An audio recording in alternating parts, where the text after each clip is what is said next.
At Tambarcus Physiotherapy, we, husband and wife team, Harris and Angelique, provide expert family-centred care.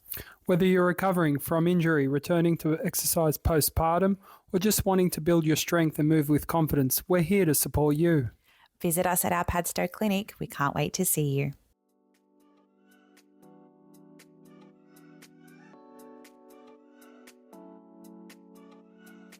Hello and welcome to Wine with Wita, the podcast that is dedicated to engaging with health professionals and caregivers in meaningful discussions.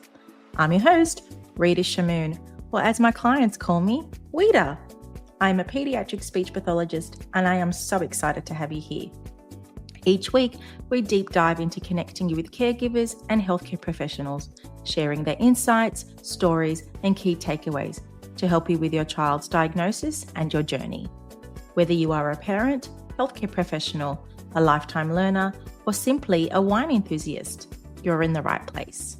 So let's sit back and relax and enjoy today's episode.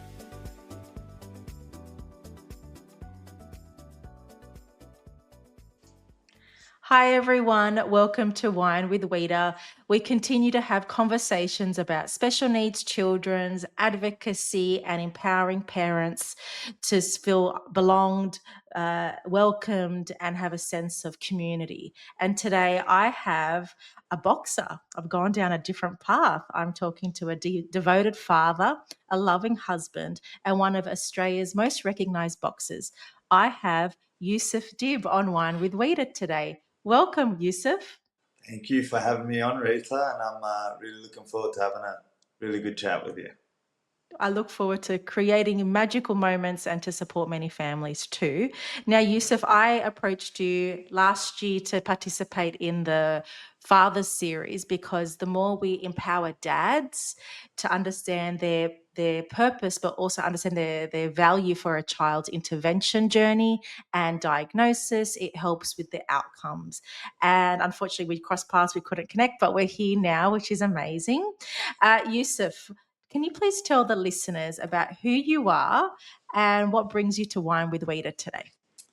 All right, so yeah, as Rita said, my name is Youssef and I'm a professional boxer from Sydney, Australia, and I'm also a father of three.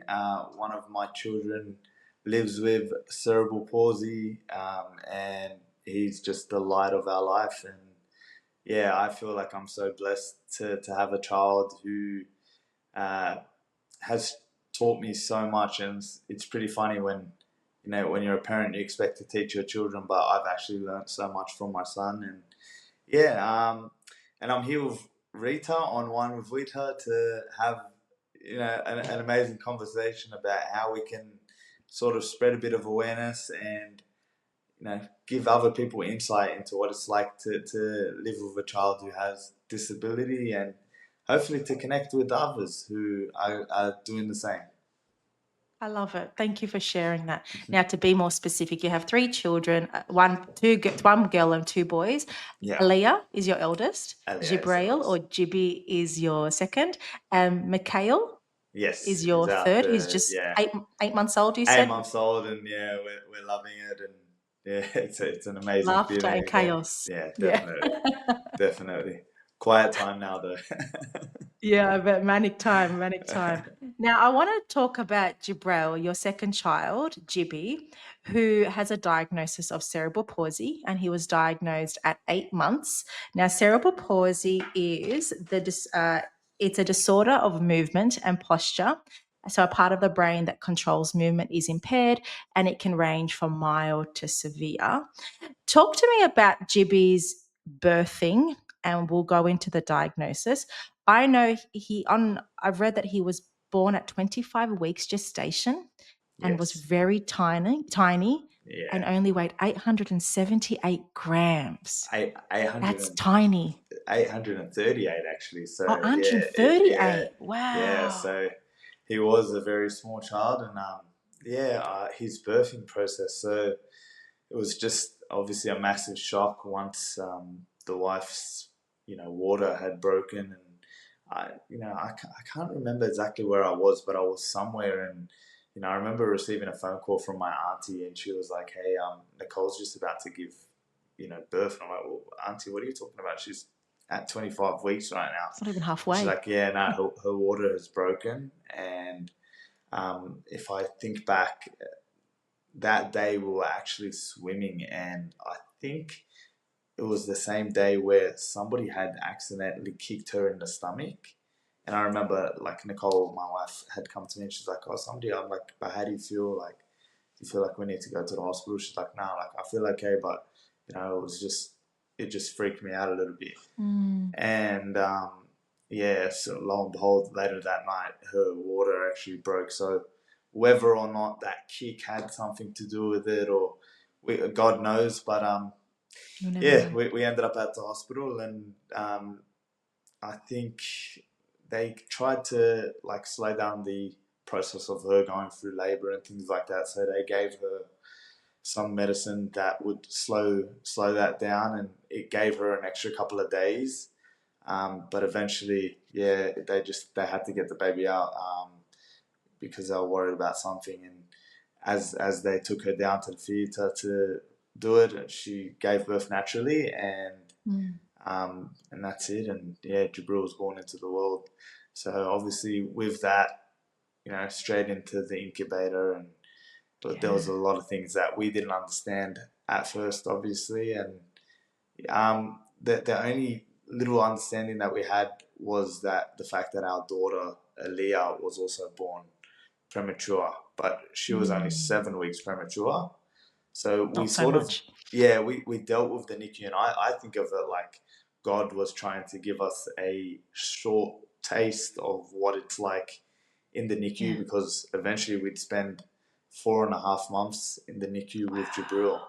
So like it sort of set us up that 2 weeks we got enough of an understanding, but obviously it wasn't with a baby who was so different. So 33 weeks to 25 weeks, there was obviously a massive gap between that, and it was pretty scary, but thank God, despite all the complications and things like that,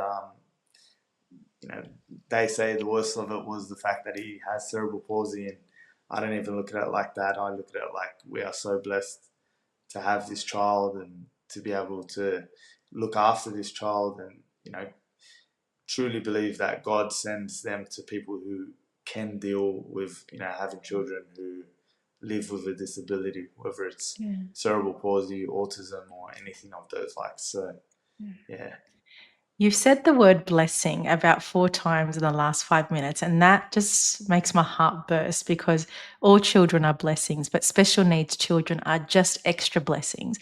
We live in a world where there's so much negativity associated with disabilities and fear of making parents worry for the future. Could you tell the listeners, what is the biggest blessing that comes with Jibreel? What have you learned, and what has he taught so many people? Well, the biggest thing that I've learned is how resilient a human being can be.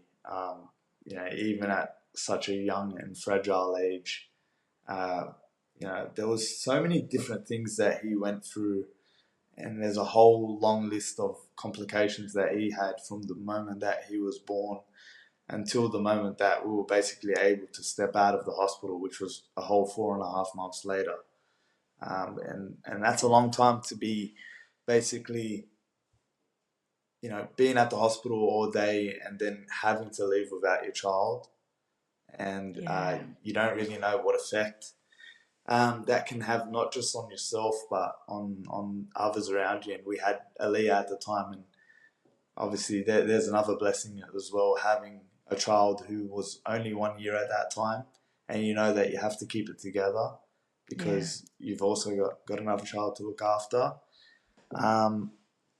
So it was definitely a lot of resilience, knowing that, and I draw so much inspiration from Jibreel in so many different moments.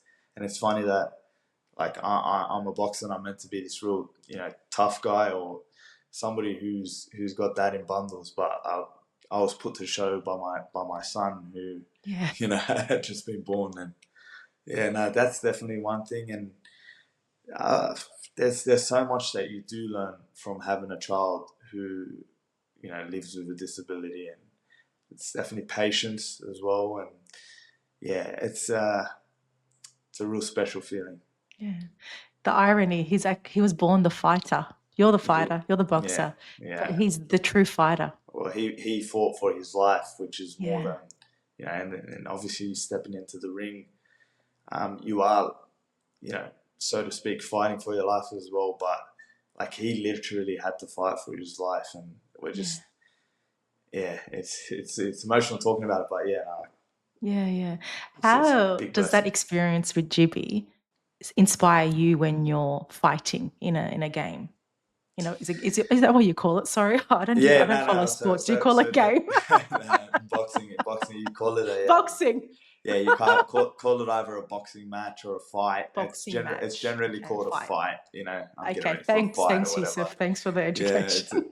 they say you don't play games in boxing. It's such a dangerous sport. But no, well, I can think back to one fight. In which came a few years after Jibreel was born, and like there was actually a time where I was dropped hard to the canvas, and I got caught with a really good left hook that I didn't see, and I remember being down there and like that's the thing that goes through your head. Like I got to get up here, I got to show a bit of resilience, and there's no folding now. And as soon as I was back in the corner, like those were the words from my trainer.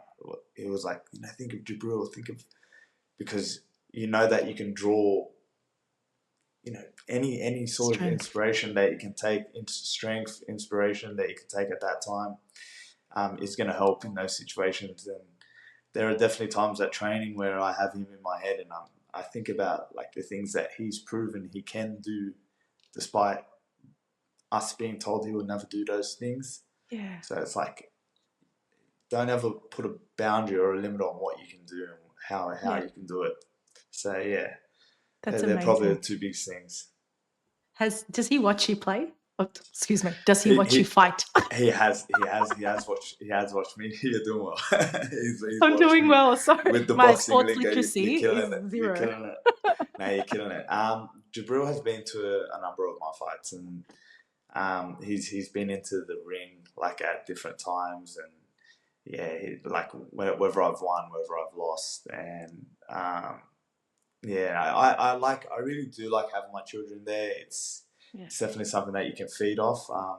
But there's also the other side where you're like, okay, they get into an age where they're seeing fighting dad, themselves. whether it's a cut or they also get worried. So there's always that balance we try to strike between whether we're going to take them or not. And but yeah, I think they'll be a big part of my career to come as well. I love having my children around. I can hear how proud you are, and I can feel it through the screen, and it's so beautiful to witness. And congratulations on raising a beautiful family. Thank you. I appreciate that. Thank you. Now we know when a child's in NICU for a long period, like GB for 4 months, it is likely that they will experience challenges with their development.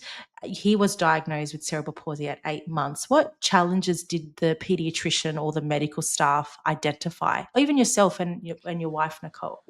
There was like when you say challenges, like there's so many different things that we can go back to, and obviously like just something as simple as a neck, which I'm never going to be able to tell you what that stands for because it's so long, but basically it's something to do with their breathing, and how it affects their lungs from having been on a CPAP or any aid for breathing.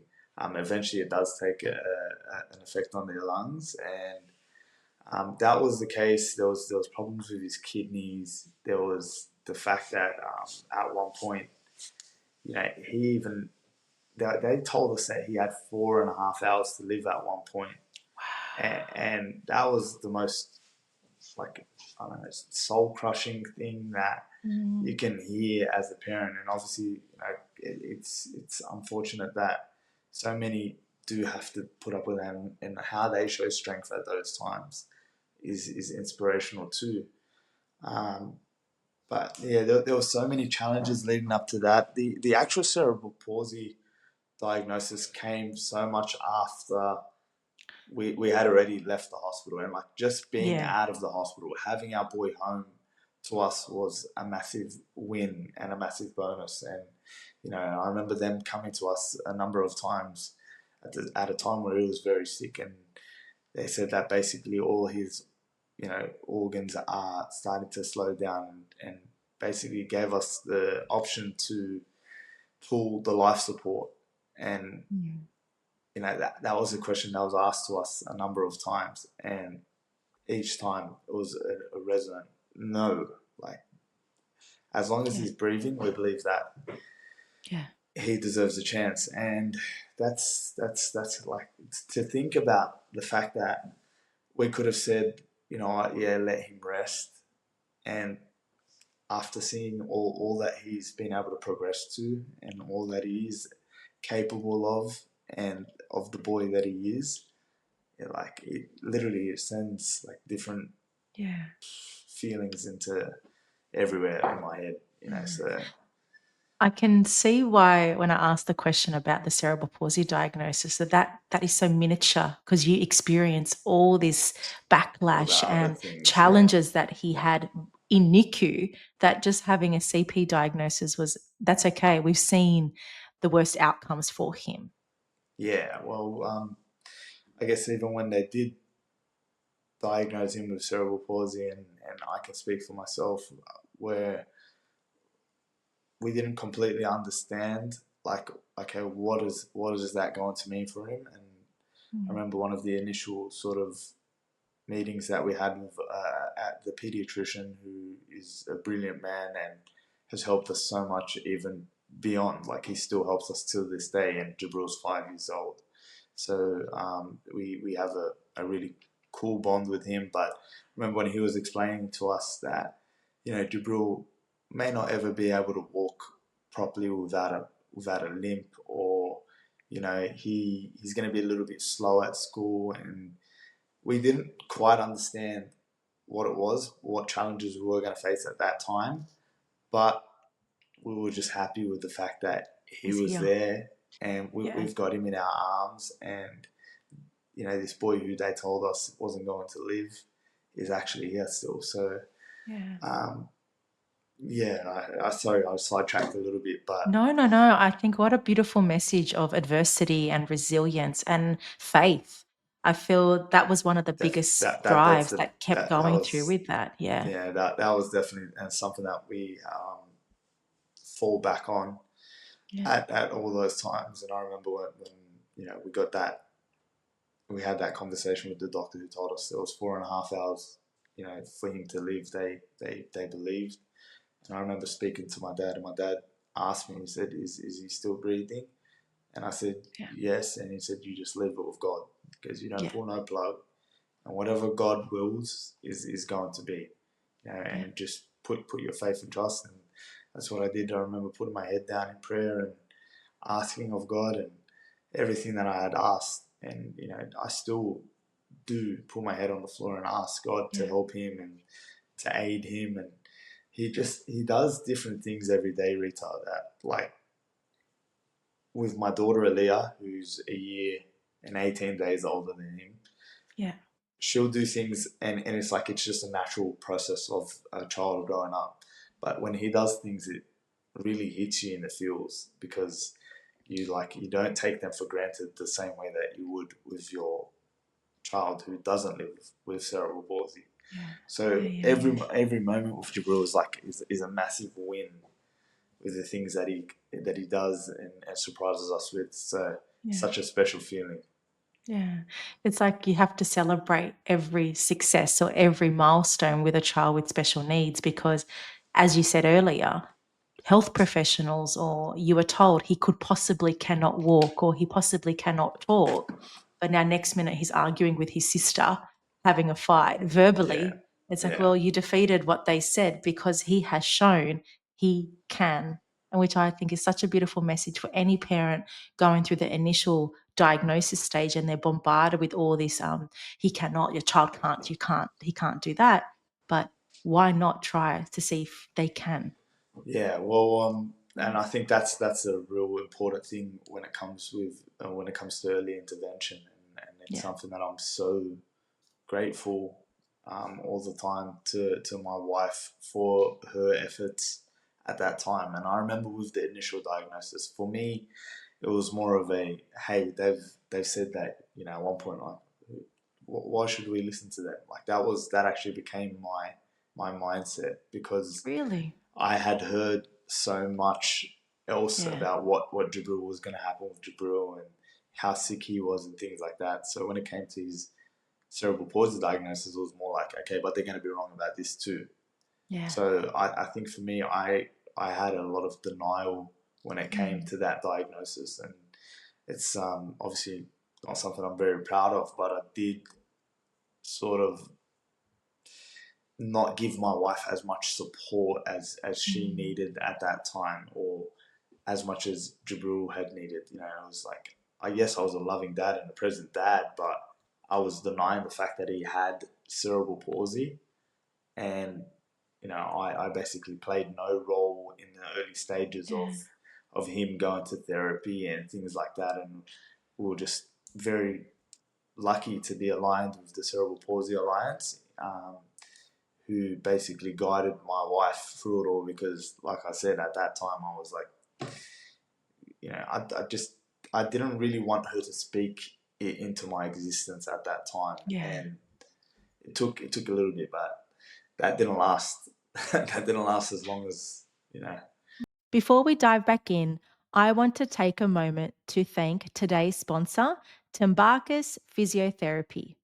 As a speech pathologist and a mum, I'm reminded every day that it really does take a village to raise a child. And having the right people in that village makes all the difference. Timbarkus Physiotherapy is one such team. They offer thoughtful, holistic care that supports not only the child, but also the whole family.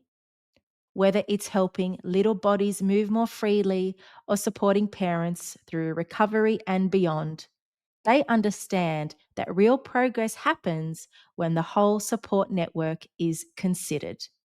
If you're looking for a physio or an exercise physiologist who will walk beside you, visit Tembarkus Physiotherapy and let them know Wita sent you. What was the turning point for you to go from that sense of this is another false identification by the medical staff that no, it's not the case, I don't want to take part in the intervention? At what point did you realize, okay, this is real, I need to step in and provide my wife the physical support, but as well as the emotional and mental support too? Yeah, definitely. I remember the turning point was I was driving in the car, and I was speaking to one of my cousins, and I don't know what we were talking about something, and when it came to Jibreel, and then I just thought of taking my son to a park and kicking around a footy with him. And I remember when I was talking to my cousin Wissam, who had a child at that time as well, and talking about how excited he is to be able to do that and things like that. I know it hit me right there and then, and I was pretty lucky to have a mentor at the time, and he was like my go-to, where I rang him as soon as I started to fall apart with it. I realized, and I think it was more the guilt than anything that I had let my wife Nicole deal with all of those things on her own, and just feeling like an absolute douche for I couldn't understand. I couldn't put my finger on why I was so in denial. And I think it's more than just seeing people, and as you can understand it within our own culture, where people are a bit like, Toxic no, don't worry, positivity is what I call it. he'll be okay. Yeah, you know what? That's a great way of putting it. Toxic positivity. Yeah, because they're trying to do the right thing, but you don't understand. Like, no, okay, we do have a problem. There is issues that we need to go and face. We are leaving it in God's hands, but at the same time, there is also work that needs to be done. And I'm so grateful that my wife was out there doing that work whilst I was in my fairy world at the time. And the fact that you said you don't know why you were in denial. I think it's got to do with our upbringing, our culture, where we always hear, "Oh, it's okay, leave it in God's hands," which is true. We leave it in God's hands, but and also, "Oh, this person had a child with this disability and they did this and they're fine." Also, "Oh, your brother didn't talk to who he was 4, so why are you listening to the medical stuff? They just want your money. Don't trust them." And then all those phrases in Arabic come out, those phrases that they say. And when you hear that on a regular basis, you start to believe it, right? And you let it get pretty much doesn't make you, you lose that sense of reality. But until you connected with your cousin, he just said, "Well, you need to do something about it and I'll support you along the way. Ignore that noise." Yeah, well, definitely. It then became a point where it was, okay, he does have cerebral palsy. Let's just deal with it by how are we going to give him the best opportunity at living, a full, healthy, long life? How are we going to do that? How are we going to support him in every way that we can as parents? And once I, pulled my finger out and actually started helping my wife in that sense, it definitely took a load off of my shoulders, because I felt like I was actually pulling my weight as well, and doing what I need to do as a father. And then like sitting with my mentor and talking to him about it, and that was exactly it. And I remember him saying to me, he goes, "You may not be able to go and walk or kick a ball at a park, but you will be able to take your son to the park." And it was that perspective that he gave me that started to help me unload a fair bit.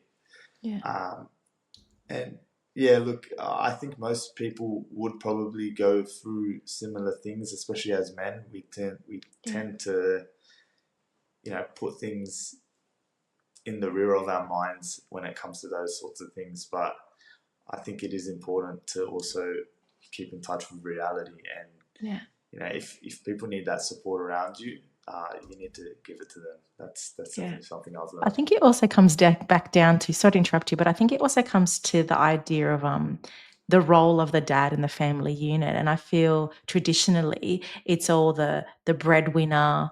I do the things that need to be done outside the home, and the wife does the things inside the home, which is a very typical traditional role play many families have. And it shakes the role itself of, "Oh, I have to do therapy. This is something that I'm not used to because I never saw my dad do it, or my brothers do it, or my cousins do it." It's like, because it's not normal for you to do that, but then you changed the norm and did it yourself. Yeah, that's right. I think, again, going back to, sorry, just to go back. No, I don't apologize. Part of the guilt, I think I need to say this. Part of the guilt is the fact that I have a cousin who actually does have cerebral palsy, and he's been wheelchair bound his whole life. Yet he lives a full and whole life, and he is married, and he has 4 children, and he's the coolest guy to sit down and have a chat with, and he's a fanatic St. George Illawarra fan, which I'm also like a pretty big Dragons fan as well. So that's good. We like that. Yeah, we've got such a good connection. We have such a really good connection, and I think once I started to think about Jibreel in the same sense as my cousin Mohammed, who has cerebral palsy, I was like, I'm really cool with Mohammed. Like, why would I be ashamed or even think something different about my son having a disability? Like, why am I any better than my uncle or my auntie who had to deal with? So that was part of that, and yeah, it's definitely a duty as a parent to be able to give your child the best of what they need, whether you are their mother or their father. So it shouldn't just sit on the mothers like I was making my wife do. Yeah. How old? I never asked you initially. How old is Jibreel? Yeah, Jibreel now is 5, and he's 5 and what would it be, 5.5? So he'll be 6 in November. And is he at big school? He's at big school. He's at He's at school with his sister. Yeah. She's just graduated to year 1, and he's in kindergarten, and he's Oh, in. what was that like?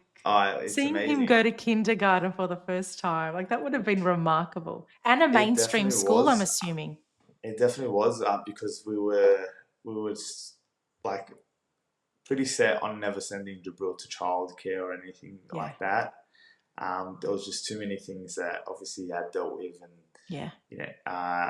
like too many risks associated with it. So him going to school was a big milestone for us. Yeah. Like, it was massive, and the fact that he's in a mainstream class, and I know, that's amazing. like that was probably something that I wasn't expecting. I don't Yeah. know about my wife, but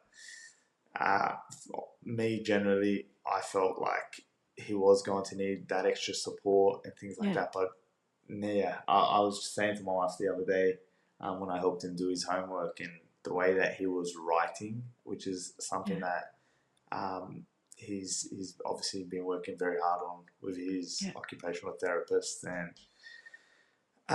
with mum. And when I was helping him do his homework, and he was writing different letters and doing a very good job of it, it was such a heartwarming feeling. Yeah, you want to just to eat him, I know in our culture we want to grab them and eat them when they're so cute. Yeah. We're aggressive. We're lovers. aggressive. We show love through violence. Yeah, it's true. It's very true. My wife doesn't understand it, but yeah, we definitely do. I do it all the time. I pinch my kids. I'm like, oh, I love you. And then my husband would say to me, that's not how you show love, Rita. It's our But way. what a beautiful moment. It's our way. But what a gorgeous moment to, even like a 360, to hear that your child can't, I don't think he's going to survive, to then coming home, to then receiving a diagnosis, and then accessing all this early intervention, to then commencing kindergarten in a mainstream school, a class, which is such a, I wouldn't say necessarily a rare case, but more a surprising case for many children with needs. That just shows how much his skills have improved and the importance of early intervention, which you mentioned earlier. Yeah, no, it's definitely a real game changer, and I think I can relate back again to my cousin Mohammed, who is a lot older. He's probably early 40s, I'd say, and obviously at that time, the medicine, the technology, everything wasn't at the same rate as it is today. And could he have been walking? Could he have been, because he's very mentally capable. He's like, when you speak to him, you would never guess that he has cerebral palsy or anything, but it's just obviously his mobility. So I look at that, and I'm so grateful that Jibreel was able to access all of the early intervention, all of the therapies, and that's something that is never too far from my mind. That we're so blessed to have his occupational therapist, his speech therapist. Did he say speech? Yeah. So Yeah. What did you target in speech therapy? Well, it's just constantly the ballpark is constantly changing, and I guess that's the thing with Jibreel is we've never quite understood okay, what's going to be too much for Jibreel. It's always sort of, where is he going to end up? How are things going to end up? I remember in the earlier years where we'd think about him and his schooling life and things like that, and we probably weren't expecting him to be as advanced as he is now. Obviously hopeful, and hoping that he does get to those stages, but the fact that he has been mind-blowing. And with his speech therapist, different targets all the time. Even in terms of he's putting his sentence. I remember we went away on a holiday quite recently, and I feel like every time we do go on a holiday, and my wife would love hearing this, he comes back as a different boy, he's experienced a different part of the world, and he just seems so much more open when it comes to communication. So definitely more holidays going to have to be booked for the wife and the kids. What a great incentive, Dad! I'll talk more if you book a holiday to Hawaii. Nah, but I think as well, having his older sister around Yeah. him has been a major part in him being able to learn, and do things so well. There are different things that he does, like read certain words and communicates in different ways that we're like, how can he do that? It's like Yeah. there are so many different examples of that, and we're just super grateful that we've It's like a had that Kinder access. surprise every time, right? It, It's like he like I said to you surprises you every before, day. like Yeah. things that you usually would take for granted, we don't with Jibreel. Yeah. We appreciate every little Yeah. moment and every little milestone. So yeah, we're You've quite highlighted lucky. 3 points there. Connection. And I think when you go on holidays, you connect more. Yeah, And celebration. Celebrating every single bit of success empowers yourself, but also it supports the family and the child. But also communication, which is beautiful. Connection, celebration, and communication is what you've really highlighted in this discussion today.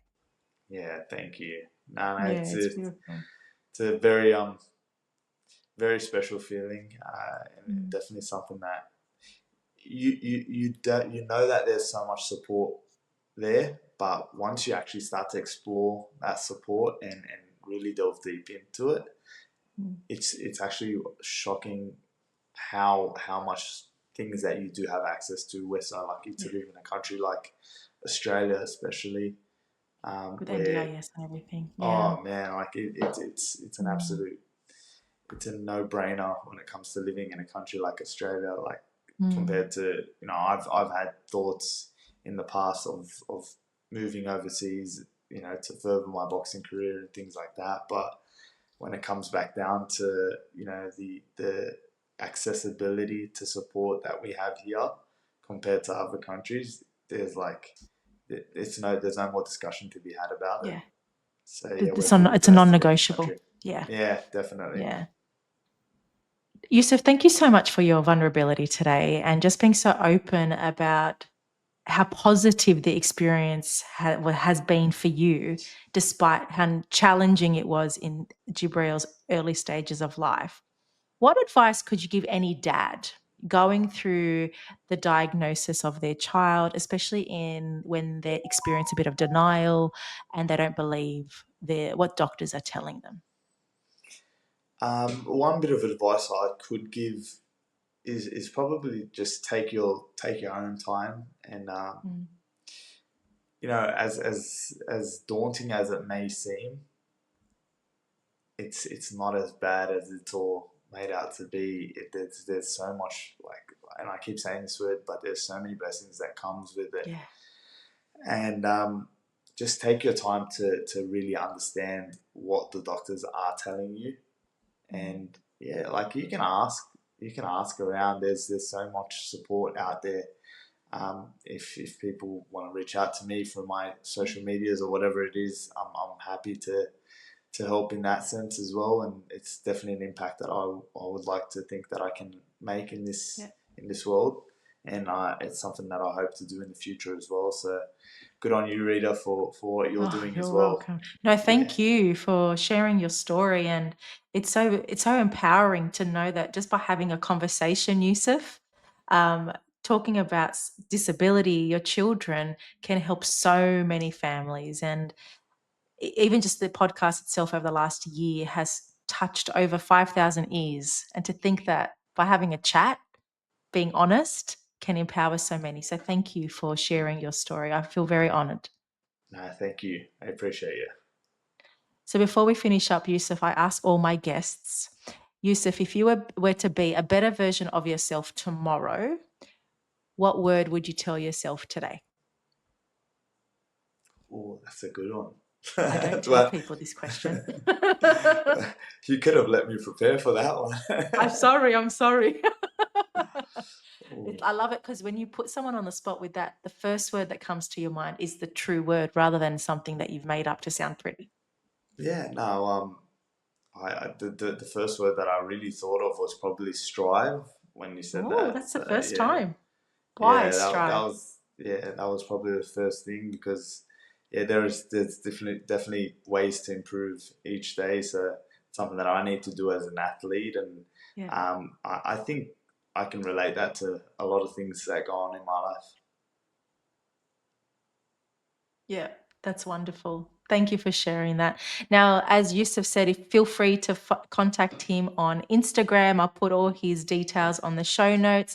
But let's celebrate children with a disability as well as cerebral palsy, because just by helping one, you're helping so many and empowering people through their ability, not their disability. So thank you for everyone for listening to Wine with Wita, and another episode will be brought to your ears very soon. Take care, everyone.